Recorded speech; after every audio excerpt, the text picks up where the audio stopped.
Hello guys, hello, this is for Capricorn. Capricorn, welcome dito sa aking channel, Kapalaran 888. Welcome. Alamin natin kung anong messages, vibration, gabay, energy para sa lahat ng Capricorn. Okay. This is general reading, so I hope na makaresonate kayo, Capricorn. This is for the collective, Collective, 2 and 3. Solar plexus chakra, movement, choices, decision. Capricorn.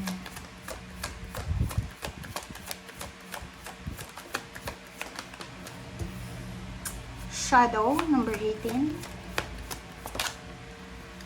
Wisdom.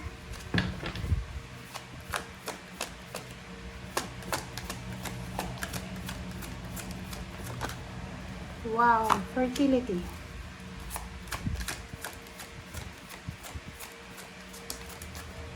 Triumphant, 7. Okay. Capricorn, yung mga messages dito sa iyo, collective to guys, Okay, simulan natin dito sa number 2, movement, choices, and decision. May Capricorn dito na parang nasa gitna ka ng decision making. Hindi mo alam kung anong gagawin mo. Magta-travel ka ba? Mag-stay ka ba? Trabaho man yan o relationship? Bahay, lupa, sasakyan, travel. So, ito yung concern mo sa ngayon. Okay, next is, dito sa barahang to, fertility. Meron ditong, meron na isang napaka-importanting pagsisimula sa buhay mo na magdadala sa'yo ng new beginnings. It's either new job, new career, new relationship, new place of work, new place of residence, new love life, parang ganun. So, may gagawin ka, may sisimulan ka na pwedeng magdala sa'yo ng sobra-sobrang freedom, parang ganun. Okay. Shadow and wisdom. Ang problema lang dito, parang mayroon sa'yo dito na iba, hindi naman lahat, Capricorn, na masyado kayong overthinker, okay? Hindi kayo natutulog sa gabi. Kasi parang nakikita ko siya dito na marami kang iniisip. Ang dami-dami mong what if ganyan, what if ganito, what if ganyan. Ang sinasabi ng bara sa'yo dito, Capricorn, wisdom, pag wala kang alam, like halimbawa na, okay, ganito yun. Sa gabi, 'di ba? Sa gabi, halimbawa, matutulog ka na sana, kahiga ka na, masaya ka, papikit ka na, tas bigla mong naisip yung isang bagay na nagbigay sa'yo ng pag-aalala. Okay? Sinasabi ng bara sa'yo dito na wala kang magagawa kahit hindi ka matulog, magdamag para sa pag-iisip ng ganyan. Walang solusyon dyan. Okay? So, yung sabi ng bara na kailangan mong maging wise. Huwag mong sayangin yung oras ng pagtulog mo para sa pag-iisip ng isang bagay na wala namang solusyon. Yung sinasabi ng bara sa'yo. And, importante daw yung pag-aaral. Importante yung pagre-research. Importante na alamin kung ano yung katotohanan. Magtanong-tanong tayo. Huwag tamang hinala. Huwag magtitiwala agad-agad. Huwag maniniwala agad-agad. Okay?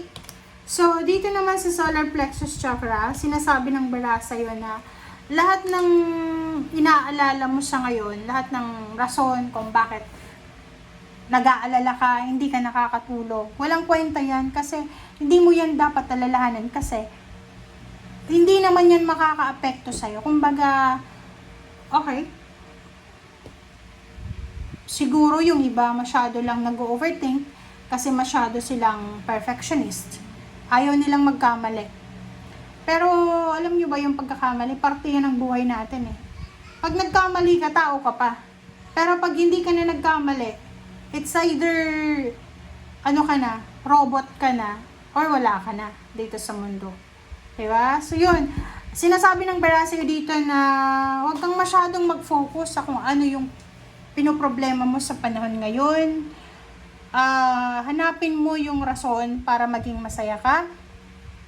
ipaglaban mo ang sarili mo, paglaban mo yung pangarap mo, gawin mo lang kung ano yung nararapat para sa'yo. Like, halimbawa, isipin mo, okay, nag-aalala ka sa isang bagay na pwede mo naman na resolusyonan yan, pwede mo naman solusyonan, kumilos ka na. Okay? Like, ganito, pwedeng may mga iba na unemployed, diba? Unemployed, tapos naman problema ka, ano kayang mangyayari sa akin 1 year from now? Maghanap ka na ng trabaho ngayon na mismo, 'di ba? Kasi kung mag-iisip ka, mababaliw ka yan sa kakaisip. Walang darating sa iyo na trabaho kung hindi ka maghahanap. Okay? Tapos sa panahon ngayon, guys, nasa tao na yun eh. Nasa tao ang gawa, nasa Diyos ang awa. Wala nang swerte-swerte ngayon eh. Swerte, good luck, good fortune.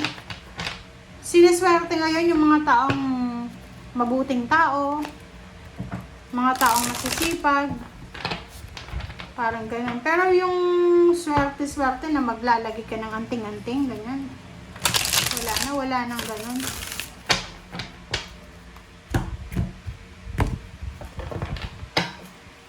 Okay, movement and choices, decision. Oh, the tower. Mag-iingat ka, Capricorn. So, careful ka sa mga decision mo, sa actions mo, sa mga choices mo. Okay? Huwag masyadong magmadali. Bigyan ng oras yung mga bagay-bagay na dapat na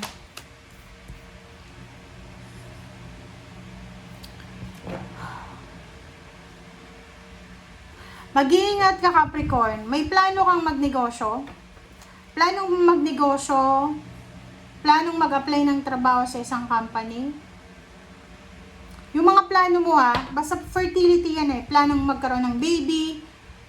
Lahat ng pinaplano mo, wag mong i-broadcast. Wag mong ipopost sa mga social media mo. Kasi posibleng ma-evil eye ka. Kasi meron ditong 7 of Swords na sinasabi na posibleng may mga tao na hindi sila magiging masaya sa pinaplano mo. So, pagpaplanuhan ka nila ng hindi maganda. So, wag mo nang sabihin pa.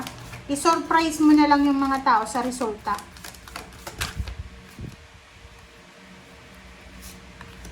Zero the Fool. Oh, 'di ba? Like for example, pupunta ka ng ibang bansa.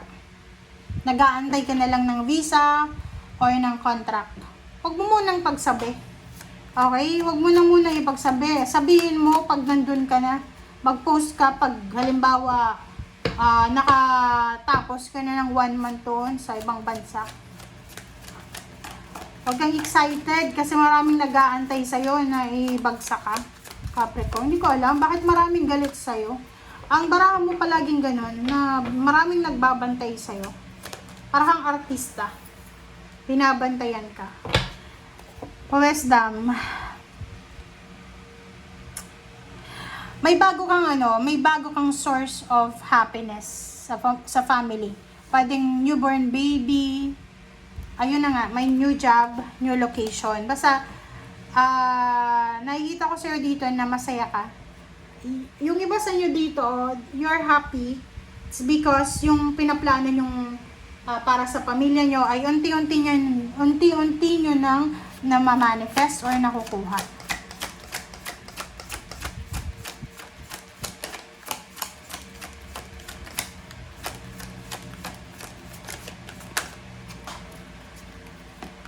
Okay. Sabi ng bara sa'yo dito, patiently waiting ka lang daw. Maghintay ka lang. Kasi darating to eh. Isang exciting na financial new beginnings na posibleng magdadala sa'yo ng happiness. Pwedeng may mag-offer sa'yo ng trabaho, may mag-offer sa'yo ng tirahan, ng sasakyan, may mag-offer sa'yo ng tulong, ganyan. Nakikita ko rin sa'yo dito na posibleng ikaw ay magta-travel. Pwedeng lilipat ka ng ibang bansa. Kung nasa ibang bansa ka na, pwedeng lilipat ka ng ibang location kung nasa Pilipinas ka. So, kung makikita mo dito, lahat daw ng paghihintay mo dito sa 7 of Pentacles, Seven of Pentacles and Triumphant, pareho lang naman siya, dalawa. So, it's confirmed na sinasabi ng Berana, kung ano man yan na hinihintay mo, wag kang, kumbaga, ang tawag dito, wag kang mapapagod, yun. Wag kang mapapagod na maghintay kasi darating at darating yan sa'yo. Okay? Thank you guys. Bye!